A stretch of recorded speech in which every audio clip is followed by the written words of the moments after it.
Close your eyes for just a moment. I want you to imagine the crisp morning air, mixed with a faint sulfurous scent of burning honeycomb coal briquettes. Listen closely. Can you hear the crisp, rhythmic ringing of a flying pigeon bicycle bell echoing down a narrow alleyway? Welcome back, my old friend. Today we are taking a slow, comforting journey back in time, returning to the 1970s and early 1980s in China. We are going to explore 20 deeply ingrained daily habits and forgotten rituals that defined our youth. To the young people of today, these practices might seem absolutely absurd, perhaps even unimaginable. But to us, they were perfectly normal, and they hold the most precious pieces of our hearts. I invite you to stay with me until the very end of our journey, where we will recall a simple, beautiful evening gathering that will truly bring a tear of warm nostalgia to your eye. Before we begin our list, let us remember how time itself used to feel. Back then, time flowed at a much slower, gentler pace. We lived without the endless distractions of glowing screens, smartphones, or instant deliveries that rule the modern world. Today, people believe that because we lacked advanced technology, our lives must have been emotionally poor or terribly difficult. But you and I know the absolute truth. Life back then was infinitely richer in pure sincerity, in unshakable trust, and in genuine human connection. We understood the profound value of waiting. We knew what it meant to rely on our neighbors, sharing everything we had in the bustling courtyards and the dense factory family compounds. We may not have possessed vast material wealth, but our hearts were full, and our communities were strong. Now, let us gently open the heavy wooden door of the past and step back into those magical, unhurried days of our youth. Let us begin by remembering the tiny, colorful slips of paper that completely controlled our existence, the grain, meat, and cloth ration coupons. Back in the 1970s, having a pocketful of money meant absolutely nothing if you did not have the specific local or national coupons to go with it. I want you to recall the profound weight of holding those delicate, fragile pieces of paper. Mothers would carefully fold them and tuck them away into a special hidden pocket or a tiny hand-sewn cloth purse, guarding them like the most precious jewels on earth. Can you remember the anxiety of standing in a long line at the state-run cooperative store, clutching your pork coupon tightly in your hand, praying that the butcher would still have a decent cut of meat left by the time it was your turn? These little tickets dictated what we ate, what we wore, and how we celebrated the spring festival. Losing a coupon felt like an absolute tragedy for the entire family. Yet there was a beautiful, unspoken sense of equality and shared struggle in this system. Today, when people can buy virtually anything with a simple tap of a plastic card or a mobile phone, the idea of waiting months to save up enough cloth coupons for a single cotton shirt seems utterly absurd. But those tiny, fading pieces of paper taught us the true value of resources, the virtue of endless patience, and a deep, enduring gratitude for every single meal that was placed upon our humble family table. And now, let us turn our memories to the great winter ritual of hoarding massive amounts of cabbage. Do you remember the cold, windy days of November, when the large transport trucks loaded with winter cabbage would finally arrive in the neighborhood? It was an event that commanded the attention of every single family. People would rush out to buy 100, sometimes 200 pounds of cabbage to last them through the freezing winter months. Try to recall the distinct, crisp, earthy smell of those fresh green and white leaves. We would spend hours helping our parents carry the heavy heads of cabbage, stacking them meticulously along the walls of the courtyard, or lining them up in the narrow apartment hallways. It was a true art form. Every few days, the older folks would carefully inspect the pile, turning the cabbages over, peeling away any rotting outer leaves, ensuring that not a single piece went to waste. For months on end, cabbage was the absolute center of our diet. We ate it boiled, we ate it stir-fried, we ate it pickled in giant ceramic vats, and we stuffed it into our dumplings. Today, with supermarkets offering fresh tropical fruits and green vegetables in the dead of winter, the idea of sleeping next to a towering wall of cabbages seems completely crazy. But back then, looking at that massive, orderly pile of winter cabbage gave us a profound sense of security and warmth, knowing our family would not go hungry when the snow began to fall. Let us gently recall the daily, somewhat dangerous ritual of the honeycomb coal briquettes. Long before the luxury of central heating and natural gas, our lives revolved around the small, heavy iron stove and those distinct, cylindrical blocks of coal pierced with holes. Can you still summon the pungent, sharp smell of sulfur that would blanket the entire hutong early in the morning? Waking up meant stepping into the freezing cold air to tend to the stove. You had to use long iron tongs to carefully grip the new, powdery black briquette, placing it perfectly on top of the burning one so that the honeycomb holes aligned exactly, allowing the draft to pull the fire upward. It was a delicate, messy operation. Our hands and faces were constantly smudged with black soot. We used that single stove for everything: boiling water, cooking our simple meals, and warming our frozen hands. There was always the lingering, terrifying fear of carbon monoxide poisoning, which meant we always kept a small window cracked open, letting the freezing winter wind whistle into the room. Modern generations simply press a button on a thermostat to bring warmth into their homes. They will never understand the intense physical relationship we had with fire, or the incredible feeling of relief when the briquette finally caught alight, radiating a fierce, glowing red heat that chased away the bitter winter chill. We must also talk about the ultimate dream of every household, the legendary 3 greats. In the 1970s, true wealth and success were not measured by luxury cars or massive houses. They were measured by possessing a bicycle, a sewing machine, and a wristwatch. I want you to remember the immense, swelling pride of finally owning a Flying Pigeon or Phoenix brand bicycle. It was not merely a mode of transportation, it was a revered family heirloom. Can you feel the heavy, cold, indestructible steel of the frame?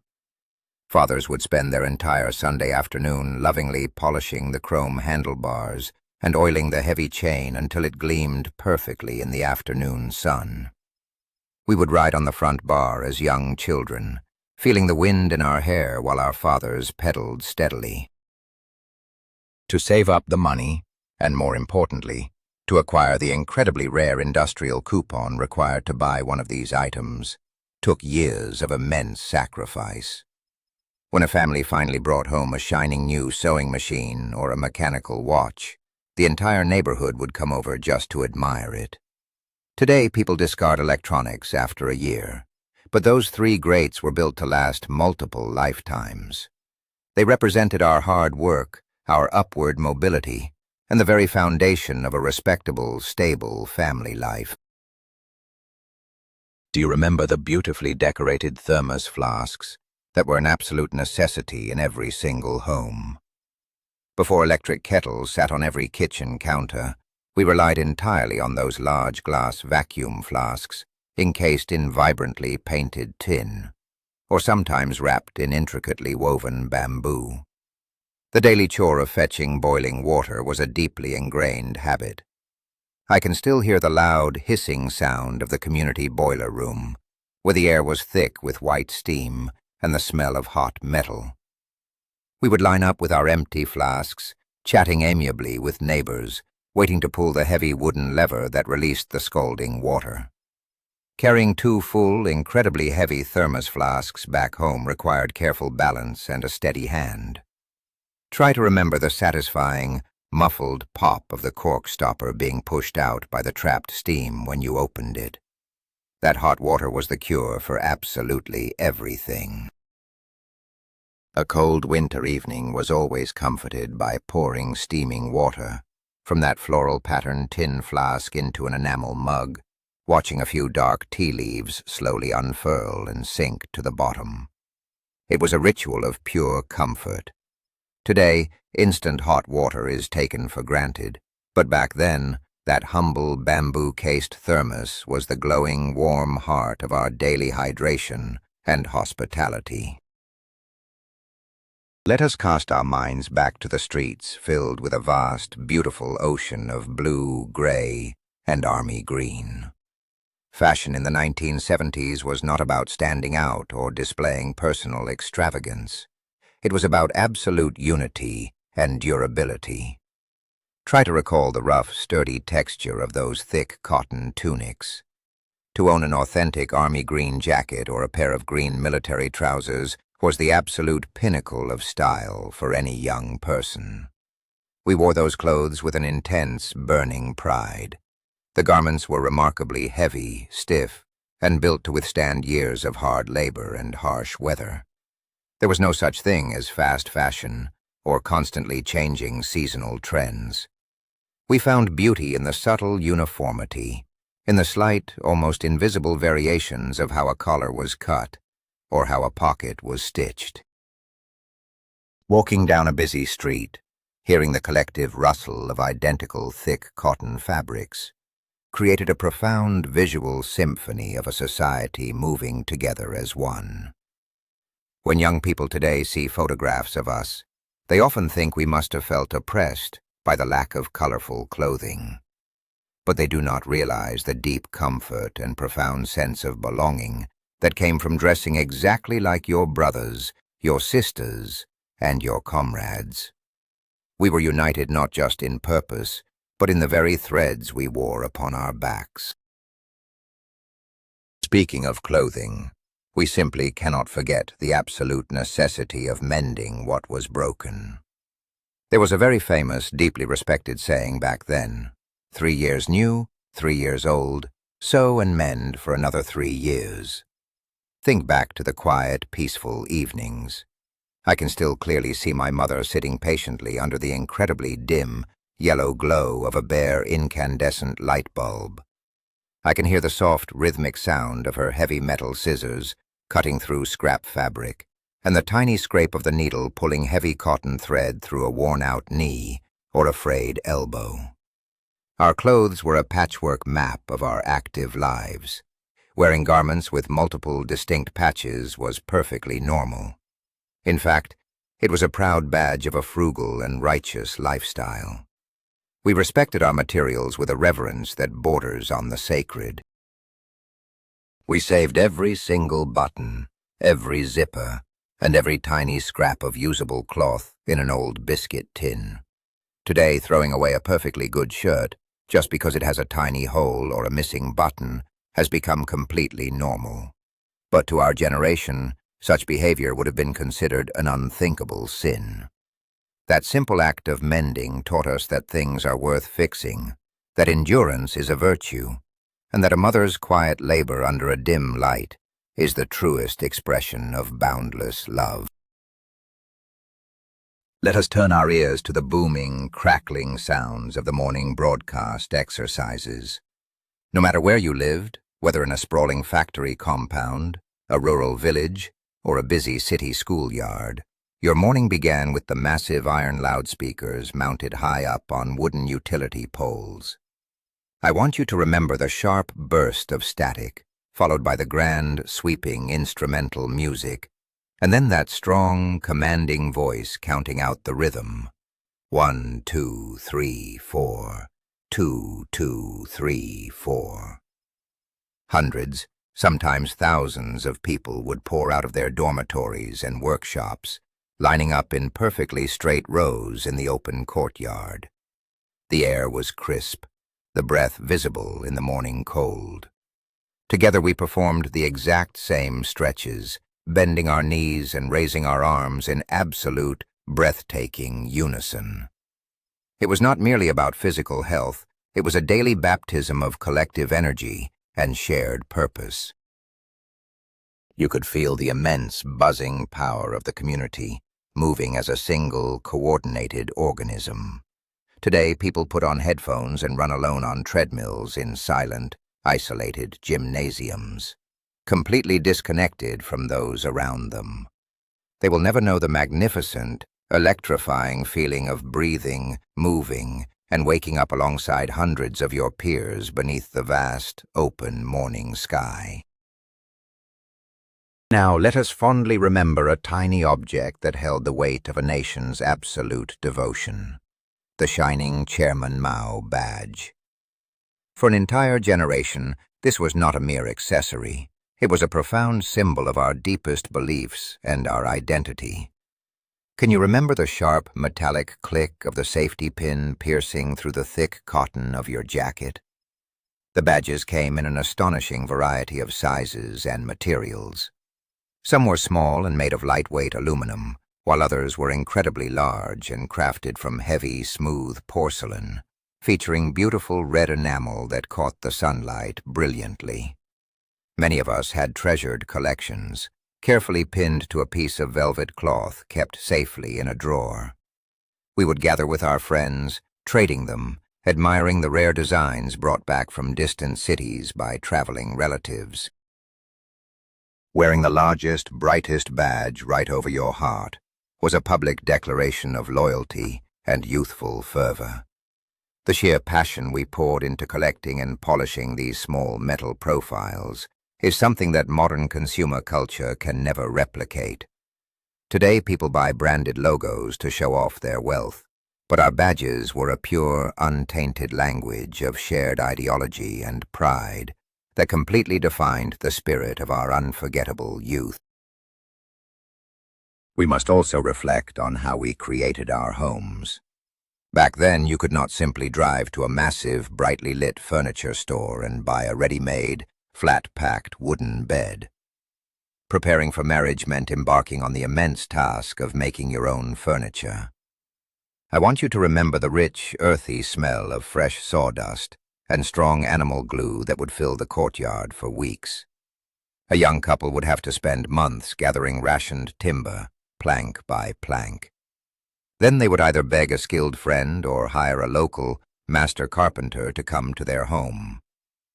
Try to hear the smooth, rhythmic, incredibly satisfying sound of the iron hand plane shaving curling ribbons of wood off a rough board. We watched as basic planks were transformed into a sturdy double bed, a heavy wardrobe, and a simple writing desk, using intricate interlocking joints rather than metal nails. These pieces of furniture were incredibly heavy, completely solid, and designed to endure for generations. We respected that furniture because we knew every single drop of sweat that went into its creation. Today, people assemble cheap particle board shelves that fall apart after a single move. But the furniture we built with our own hands was a profound testament to permanence, patience, and the solid foundation of a lifelong marriage. Let us gently recall the deeply nostalgic rituals of bathing and washing our hair. Fragrant, specialized shampoo in convenient plastic squeeze bottles was a completely unknown luxury of the distant future. Instead, many women, especially in the countryside and smaller towns, washed their long, thick black hair with crushed natural soap pods, known as zhao jiao, or even with ordinary harsh washing powder. Try to remember the pungent, intensely clean, almost medicinal smell of that lather. The process was a significant physical chore. You had to heat a large aluminum kettle of water over the smoking coal stove, carefully pouring it into a brightly painted enamel basin.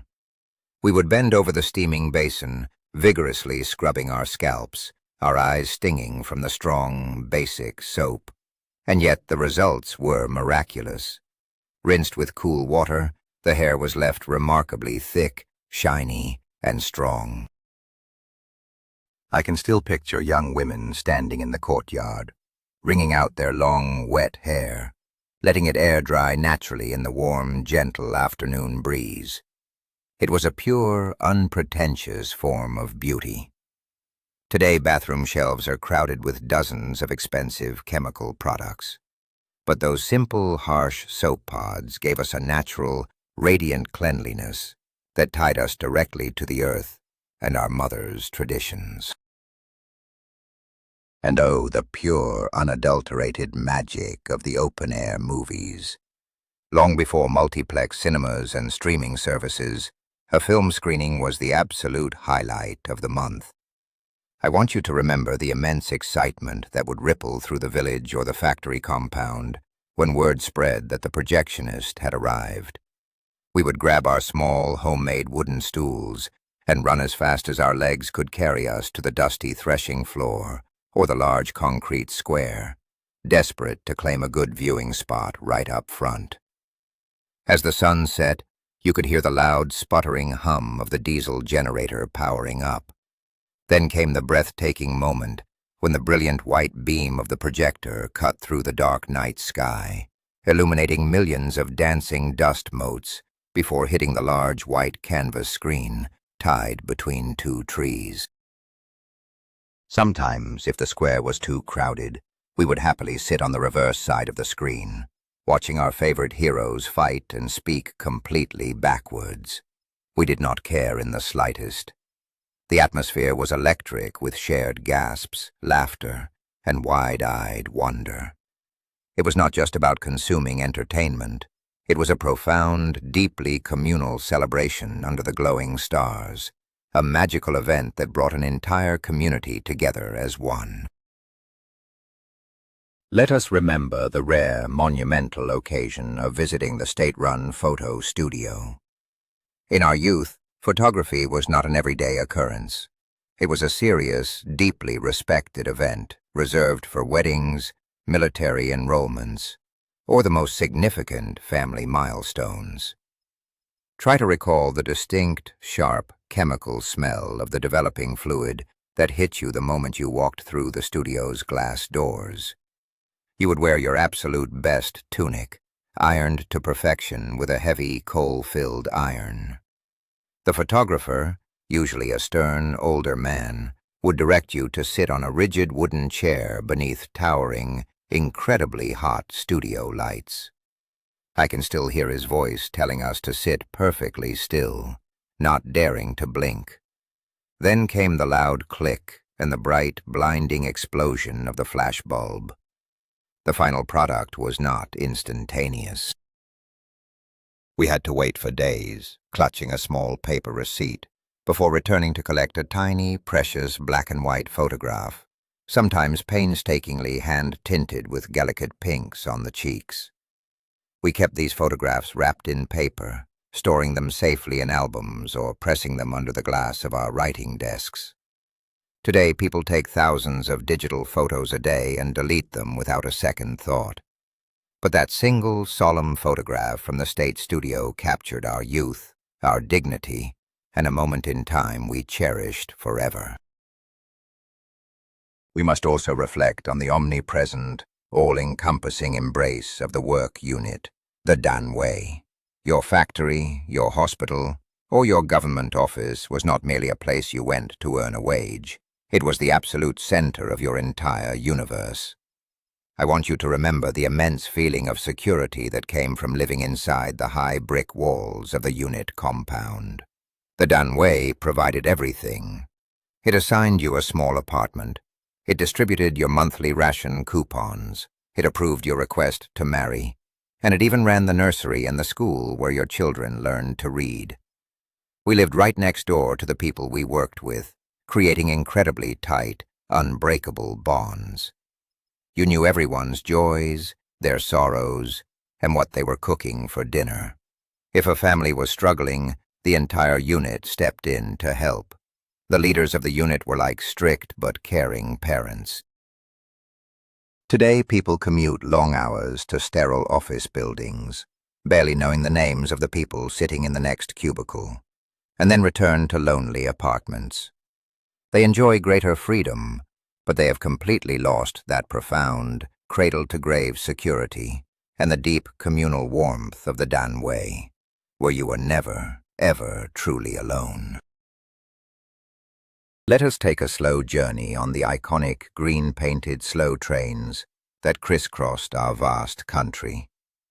Before the era of silent, bullet-fast, high-speed rail, traveling was an endurance event that lasted for days. Try to remember the incredibly hard, stiff wooden seats that offered no comfort, forcing you to sit perfectly upright for 24 hours or more. Yet the atmosphere inside those green carriages was completely unforgettable. Above you, small metal ceiling fans whirred lazily, barely moving the heavy, humid air. The cabin was deeply infused with a rich, complex aroma. The sharp smell of cheap instant noodles, the earthy scent of tea leaves steeping in thick glass jars, and the constant haze of cigarette smoke. Because there was no air conditioning, we would exert all our strength to push the heavy glass windows upward, letting the cool, dusty country breeze rush in as we watched endless fields and small villages roll by. We shared our food with total strangers sitting across from us, playing cards and telling stories late into the night. I can still hear the rhythmic, hypnotic clack-clack, clack-clack of the heavy steel wheels rolling over the iron tracks. Those slow green trains did not just transport us from one city to another. They were moving, breathing villages that connected our hearts to the sheer scale of our homeland. We cannot speak of journeys without remembering the footwear that carried us. The homemade, thousand-layer cloth shoes. Before mass-produced sneakers flooded the markets, our mothers and grandmothers dedicated countless hours to protecting our feet. I want you to visualize the painstaking process. They would take old, worn-out rags, pasting them together layer by layer with flour paste on a flat wooden board, and drying them under the bright summer sun to create a stiff, thick sole. Try to hear the distinct, heavy sound of a thick metal needle, aided by a brass thimble, piercing through those tough, rigid layers of cloth.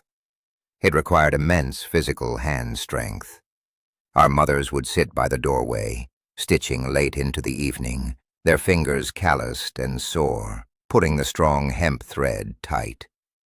Slipping your feet into a brand new pair of those black cloth shoes was a feeling of unmatched, breathable comfort. They were incredibly light, completely silent when you walked, and perfectly molded to the shape of your feet. Today, children demand expensive, branded sports shoes that cost a small fortune. But they will never truly understand the profound, grounding comfort of walking through life in a pair of shoes made entirely of a mother's endless patience and unconditional love. Let us tune our memories to the magical frequencies of the radio, our primary window to the wider world. Before televisions became the centerpiece of the living room, the large wooden-cased radio, often the beloved Red Lantern brand, held the absolute place of honor on top of the cabinet. Can you remember the warm, golden glow of the tuning dial lighting up the dark room? In the evenings, after the dishes were washed, the entire family would gather closely around that wooden box. We did not have screens to stare at, so we closed our eyes and let our imaginations soar. I want you to remember the deep, rich voice of the professional storyteller broadcasting serialized historical epics, like The Romance of the Three Kingdoms or The Water Margin. We hung on to every single word, imagining the clash of swords, the grand strategies, and the heroic deeds happening in our minds. The occasional burst of static only added to the charm, reminding us that these voices were traveling invisibly through the night sky from hundreds of miles away. Today, people are bombarded with endless, high-definition videos that leave nothing to the imagination.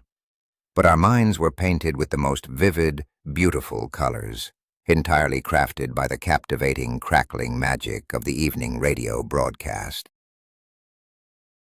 Do you recall the simple, deeply satisfying ritual of drinking from a glass bottle?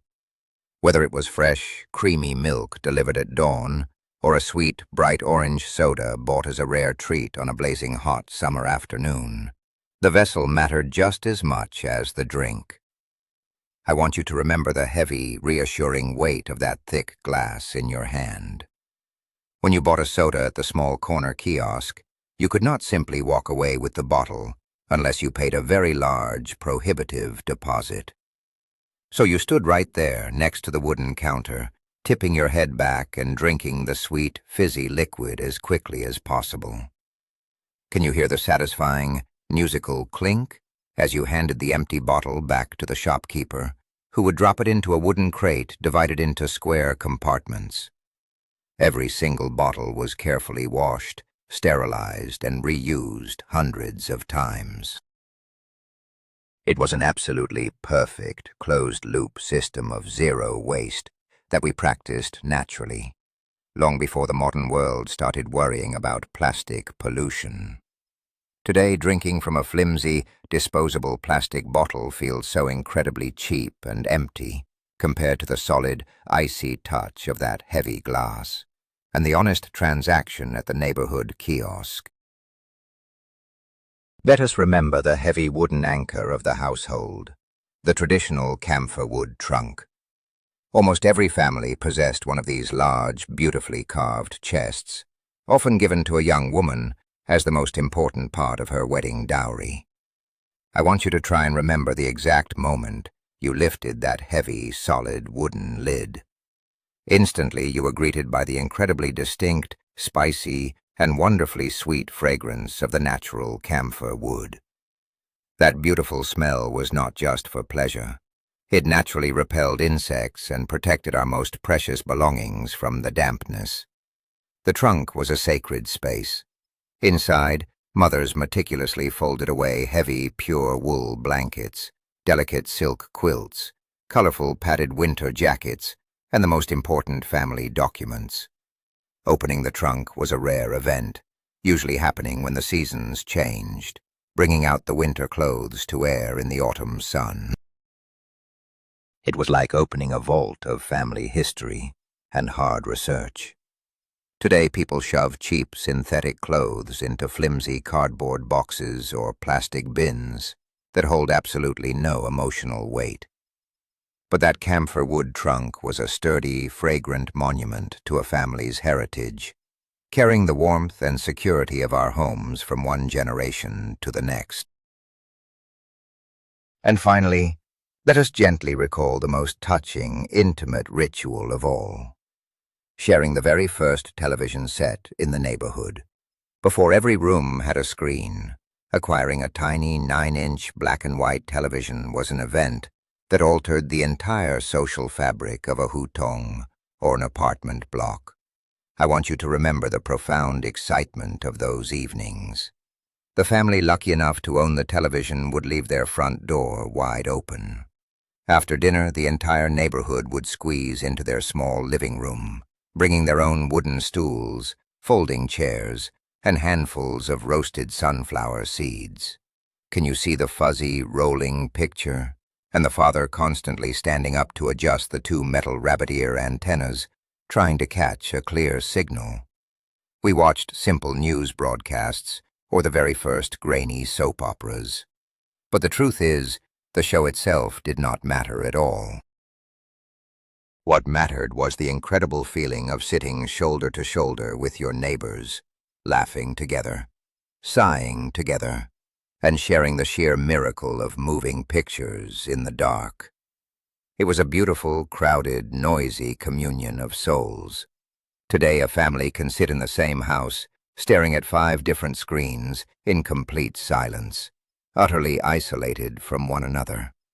They will never understand the immense, overflowing joy of 30 people gathered in a tiny room, bathed in the flickering silver light of a single, tiny screen.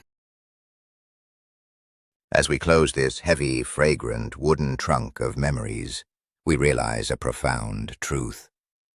When we look back at the 1970s and 80s, we are not truly mourning the loss of the ration coupons, the slow green trains, or the heavy iron bicycles.